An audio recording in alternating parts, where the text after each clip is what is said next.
આ મહાદેવનો ચમત્કાર જ છે કે 4 જ મહિનામાં જે લોકો આની પાછળ સંડોવાયેલા હતા ખોટી રીતે, જે લેન્ડ ગ્રેબિંગ ની નોટિસ,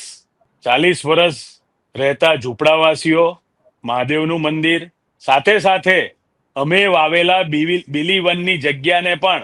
લેન્ડ ગ્રેબિંગ કરીને અમારી પર પણ નોટિસ ફટકારવામાં આવી હતી. એનો જવાબ આજે ખોટું કરનારાઓને મહાદેવે આપ્યો છે. વડોદરા શહેરમાં રદ થયેલી 2015માં પરત આવેલી TP-28 મોજે અટલાદરા, જેમાં મૂળ પ્લોટ છે 585/90/1 FP, જે હાલ પણ સરકારી રેકોર્ડ પર સરકારી ગોચર બોલે છે, જેને પોતાના પ્રભાવથી, રાજકીય દબાણથી ધારાસભ્ય દ્વારા જમીન મિલકતના અધિકારીઓને